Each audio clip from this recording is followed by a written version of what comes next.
The Iron Man stood majestically waiting and watching. He stood watching the birds sweeping and swishing in the golden shimmering sky.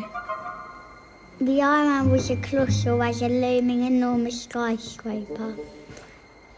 The Iron Man came on top of the cliff. Is he one of a kind? Only time will tell.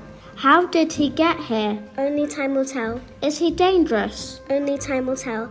His eyes peered out into the night, bulky, unblinking, hunting. His arms reached up to the clouds, heavy, chunky, dangling. A harmony of birds inviting him towards the beach. A lullaby of trickling sound attracting him closer. The melody of the ocean pulling him nearer. Diving, plummeting, flipping, the Iron Man fell down the cliff. Crash, crash, crash, bang, bang, bang, boom, boom, boom. Rock to rock, moss to moss.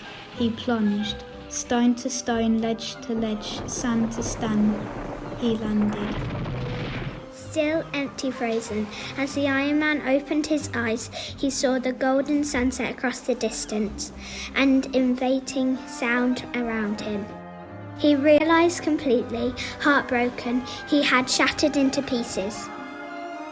Seeing his despair, the wind calmed and wrapped himself around the evening sky. The stars twinkled above him, the stars surrounding him and his broken body, and the clouds following like calm river forming a blanket.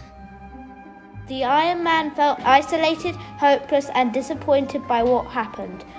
Oh no! He stepped off the cliff! What just happened? Screeched a pair of seagulls. We can collect the body parts. We will help him, they sang.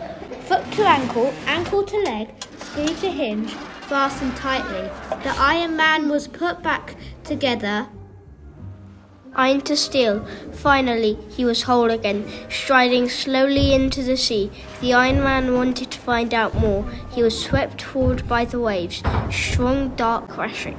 He noticed fish jumping in front of him, shiny see-through flapping. His body was covered in seaweed, slimy, bumpy, swirling.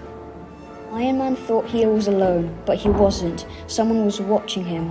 Hogarth, a young boy, had seen everything. Hogarth could not stop thinking about the giant man. What is it? Where did he come from? Can I trust it? Terrified and curious, Hogarth was very shocked.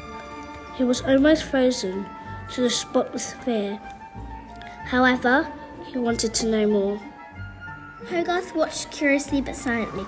He had the crunching of leaves under his foot, the quiet swishing of the branches in the distance, and the cheerful chirping of the birds high up in the trees. The scream of the fox was as loud as a piercing fire alarm, sounding its warning for all to hear. Hogarth was frightened out of his skin, looking out into the distance.